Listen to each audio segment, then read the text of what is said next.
Here's what's coming up on the program. Paul Rusesabagina, the man portrayed as a hero in the movie Hotel Rwanda, is convicted of terrorism and sentenced to 25 years in prison.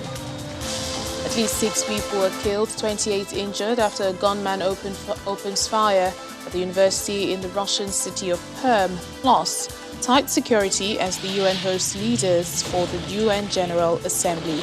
President Muhammadu Buhari will be attending. We'll get the latest from our correspondent in New York. A warm welcome to our viewers here in Nigeria and around the world. Thank you for joining us. I'm Layo Adegoke.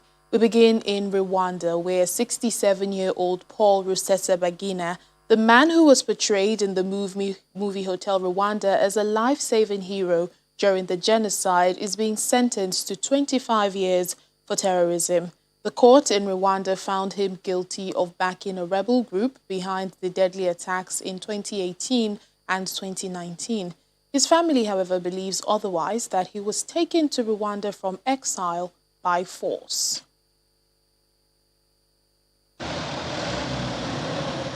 A Rwandan court found Paul Rusesabagina, a former hotel manager portrayed as a hero in a Hollywood film about the 1994 genocide, guilty of being part of a group responsible for terrorist attacks. The court finds that they should be found guilty for being part of this terror group, MRCD-FLN. They attacked people in their homes, they attacked people in their cars, or even on the road traveling. The case has had a high profile since the 67-year-old was arrested last year on arrival from Dubai after what he described as a kidnapping by Rwandan authorities. Human Rights Watch said at the time that his arrest amounted to an enforced disappearance, which it called a serious violation of international law. Since being portrayed by actor Don Chidley in the 2004 film Hotel Rwanda, Rusesabagina emerged as a prominent critic of President Paul Kagame. He had denied all charges against him, while his supporters called the trial a sham and proof of Kagame's ruthless treatment of political opponents. Prosecutors had sought a life sentence on 9 charges, including terrorism, arson, taking hostages and forming an armed rebel group which he directed from abroad. Mr. Rusesabagina, who became a global celebrity after the film, used his fame to highlight what he described as rights violations by the Kagame government, a Tutsi rebel commander who took power after his forces captured Kigali and halted the genocide.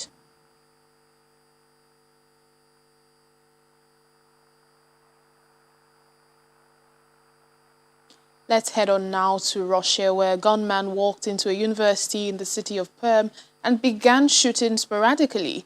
At least 6 people were killed and 28 others injured. People ran for cover, barricading themselves inside the university building, while others were seen screaming and jumping from windows. The attacker, identified as a student of the university, was also injured and has been detained by the police. President Vladimir Putin has described the shooting as a great loss, not only for families who lost their children, but for the whole country. The gunman reportedly acted alone and said he had no political or religious motives.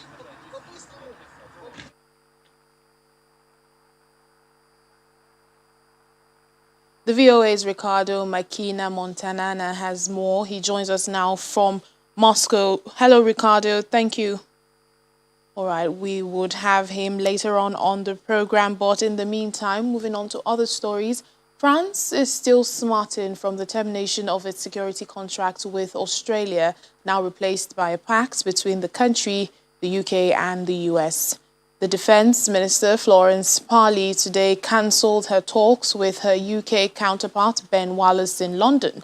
Mr. Wallace said the UK had absolutely no intent to slight, upset or drive a wedge between the US and France, and that Britain and France on many issues are joined at the hip.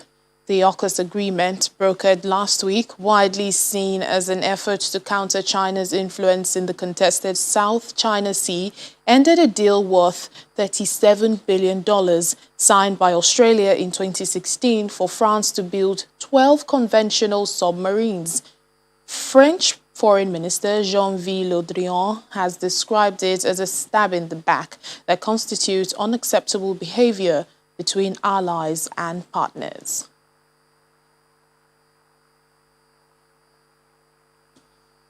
Well, North Korea, on the other hand, is warning that the United States is risking a dangerous nuclear arms race by providing submarine technology to Australia, criticizing its double standards and vowing countermeasures. Well, it all stems from the United States trilateral security partnership with Britain to provide technological aid to Australia to build at least 8 nuclear-powered submarines. North Korea joined China in decrying the U.S. decision as an irresponsible one that destroys regional peace and stability and global non-proliferation efforts.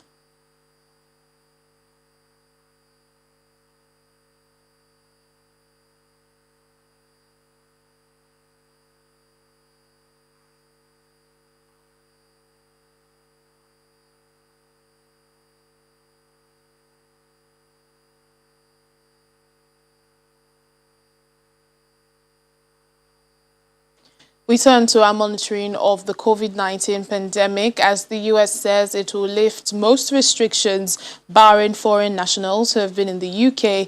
and other countries, including China and Brazil, from traveling to the United States. Well, foreigners flying to the United States, however, will have to be fully vaccinated from early November. Meanwhile, U.S. citizens who are not vaccinated will face stricter COVID-19 testing requirements. Here's the global update.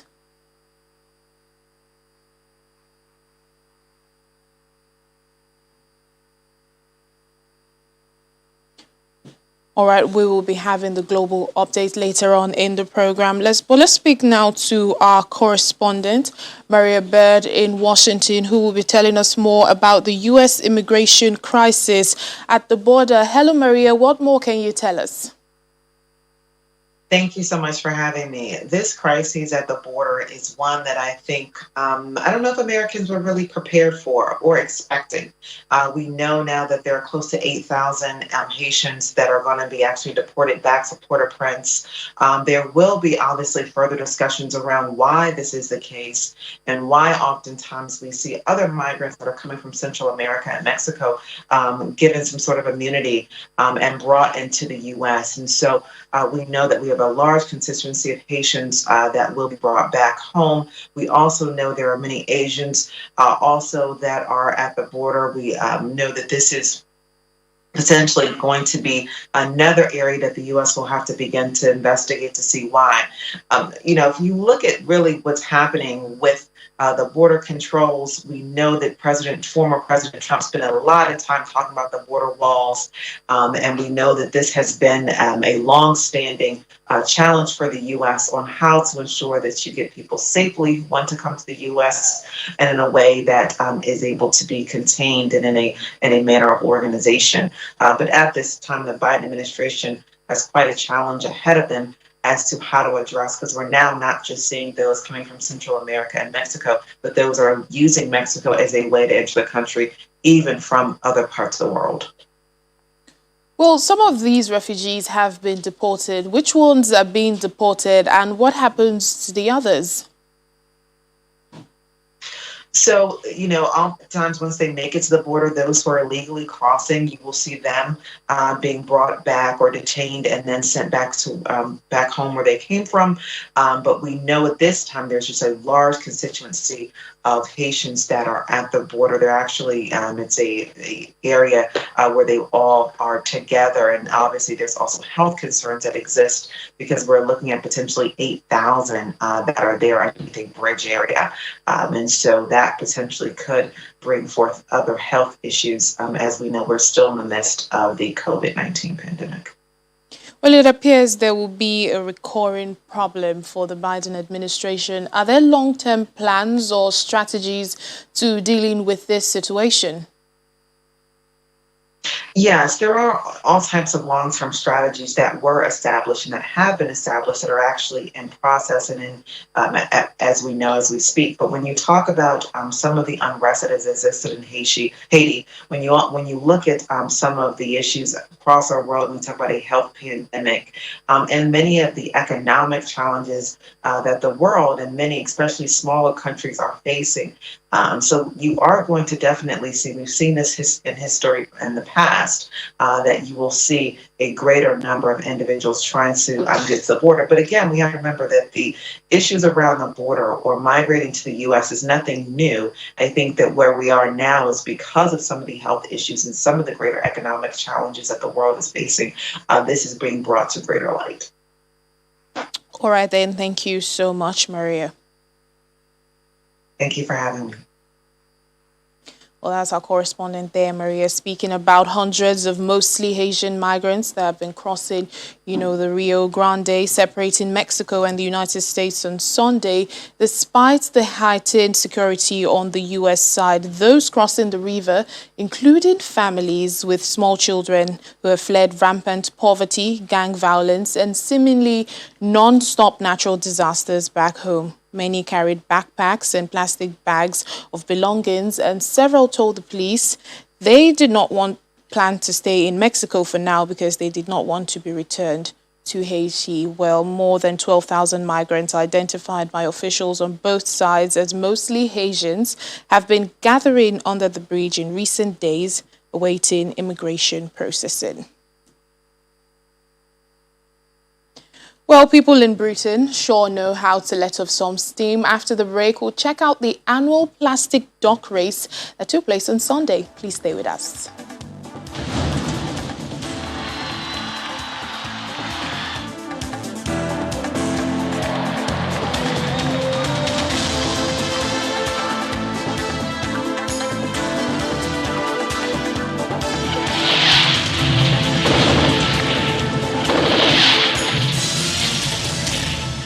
Welcome back to the program. Ahead of the UN General Assembly's debate, the UN Secretary General Antonio Guterres says it is time to ring the alarm bell, adding that his message to world leaders is to wake up, change course, unite, and try to defeat the enormous challenges we are facing today. The Secretary General also underscores the need for a global vaccination plan, bringing together all those that produce or can produce vaccines to double the production with equitable distribution.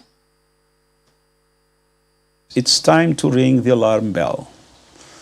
We are on the verge of a precipice and we are moving in the wrong direction. Look at the vaccination. Look at the difficulties in bringing together all countries to make sure that we make COP26 a success. Look at the multiplication of conflicts we have witnessed in the last few months. We need to change course. And we need to wake up. So my message to the leaders, wake up, change course, unite, and let's try to defeat the enormous challenges we are facing today. The problem is this virus is spreading like wildfire in the global south, and spreading like wildfire, it is mutating, it is changing. And there is a risk that at a certain moment, one of these mutations will bring a virus that is able to resist the vaccines that now are applied. And in that day, nobody will be safe in the south and in the north, not even in the countries where everybody was vaccinated. So this is a reason to understand that the priority must be to vaccinate everybody everywhere. And that is why we made an appeal for all the measures to be taken in order to guarantee that 70% of the population of the world will be vaccinated in the middle of next year. Well, our correspondent, Gloria Umezioke, is joining us now from New York. Gloria, great to see you. Thank you. Well, President Muhammadu Buhari arrived in New York yesterday, but he is not scheduled to address the great debate, which begins tomorrow, until Friday. What does the president have scheduled, in the meantime? All right, thank you. The president today, first of all, will be receiving briefings from the Honorable Minister of Foreign Affairs and the permanent representative of Nigeria to the United Nations ahead of the opening session, of the general debate, which begins tomorrow. So essentially, this presents an opportunity for countries to state their priorities, make their voices heard. Of course, the United Nations has encouraged world leaders to actually talk about the theme of this conference. But of course, this will be an opportunity for them to lay bare their individual agendas. And so the theme in itself is quite compelling, building resilience through hope to recover from COVID-19. So the thing is, not just recover from COVID-19, which is quite germane, but the aftershocks accruing from it. So that is what makes this particularly very apt for a lot of world leaders. You can see that this hybrid event has loads of world leaders coming, close to 100 of them, heads of government and heads of state attending in person, which is, a departure from what took place in 2020.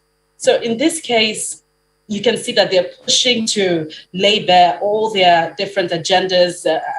They have encountered, from the pandemic, which has, actually made the economies dwindle and all of that. So there's the economy, there's poverty, there's insecurity, there's inequality, there's sustainable production, there are jobs. These are areas, even within the SDG goals, that countries would really want to benefit from, from the output of this conference eventually. So the president really will attend in person the opening session of the United Nations General Debates tomorrow. And then from then on Wednesday, we have the president attending the commemoration of the 20th anniversary of the adoption of the Durban Declaration and Programme of Action. And this is also very critical. He will be represented by the Minister of Justice and Attorney General of the Federation. But this is critical in the sense that this is an opportunity for countries, African countries in this sense, to re-scrutinize efforts and commitments by member countries. Since 2001, when the Program for Action was signed, the declaration was signed, what has countries done? What have they done? How is Nigeria benefiting from the Durban Declaration? That declaration came in the aftermath of the World Conference on Racism.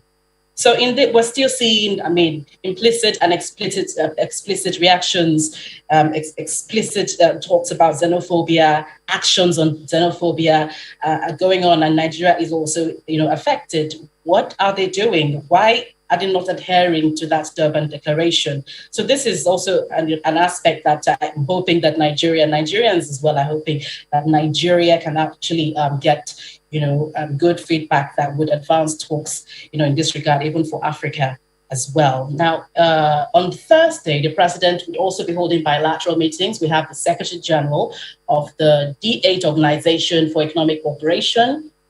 He'll also be holding the virtual high-level meeting on Food Summit. We have the Minister of Environment taking care of that.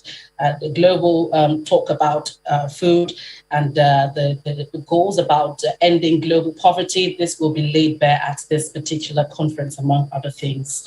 And so on Friday, all of this will take place before Friday, when the president will address world leaders and talk about all the salient issues that border on Nigeria. That is aside the major issue of resilience, in the aftermath of the COVID-19 pandemic. Well, speaking of the COVID-19 pandemic, there have been restrictions that, have affected the number of delegations, that has made the delegation number small. Has this affected, the president's entourage? Absolutely.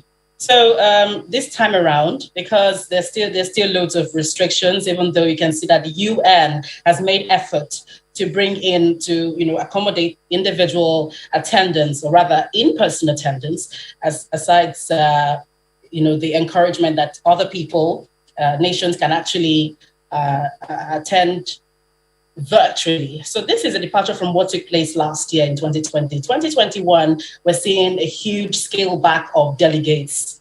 Nigeria is also one of the member countries. And so everybody has the opportunity of bringing delegates, only that it's now going to be strictly 4 or maximum 5. All right, then there are so many angles to look at, especially the theme for this year's assembly, and many leaders will be approaching it from the perspective of their own countries, just like you have mentioned. Well, what are you hearing regarding the direction the president will tow on?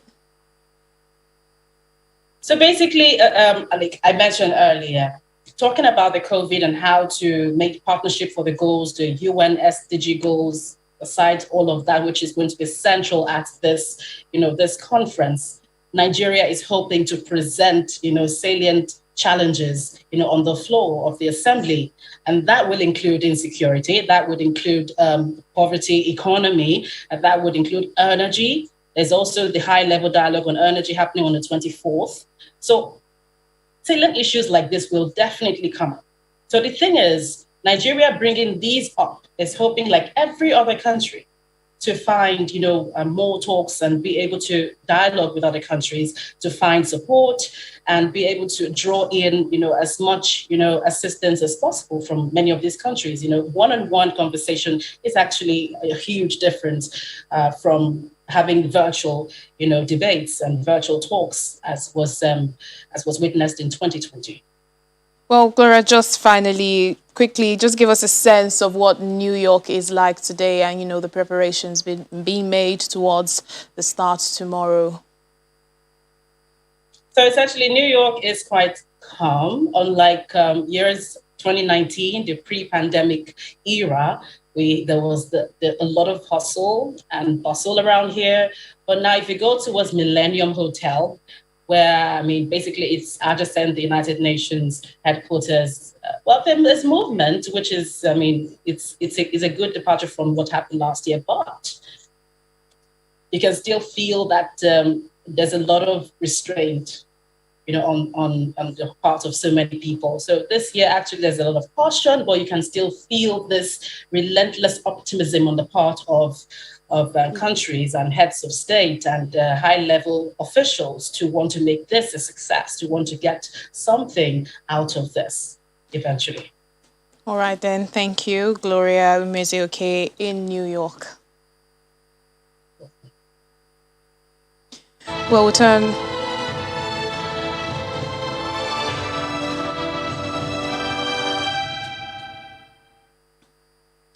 Well, here's the global COVID-19 update. We have so many stories on coronavirus. Here's the report. Global Update continues in India, which says it will resume exports of COVID-19 vaccines from October, 5 months after it stopped sending supplies overseas to focus on vaccinating its own population amid a surge in cases. The health minister says India would prioritize the global vaccine sharing platform COVAX and neighboring countries first as supplies rise. More than 300 million vaccine doses would be produced in October and 1 billion in the last 3 months of the year. Over in the UK, as teenagers begin to receive the COVID jabs, former Prime Minister Gordon Brown says more than 1 billion vaccines will not get used, warning of the danger of vaccines being wasted by countries such as the US, the UK and other European countries as they hold on to their supplies. He says even allowing for booster jabs and vaccines now being administered to teenagers aged 12 to 15, there are still hundreds of millions of vaccines available that can save lives in the rest of the world.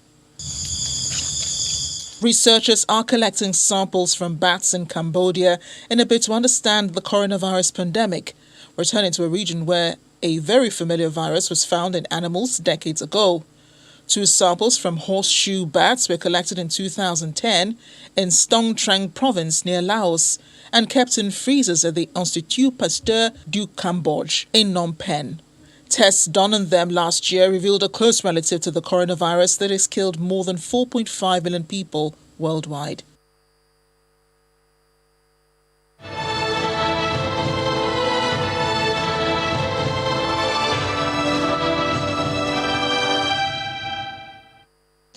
Amazing the hobbies people spend their time on. Check this out. Crowds lined the banks of the River Store in Canterbury, England on Sunday, September 19th to watch the annual plastic dock race. The event, held by the local Rotary Club to raise funds for local and international causes, saw 4,000 yellow plastic docks floated in the river. The race took place on a stretch of the river between Toddlers Cove Park and Westgate Gardens Bridge, with each dock sponsored for £1. Well, that's it on the program for today. Thank you so much for watching. I'm Layo Adegoke.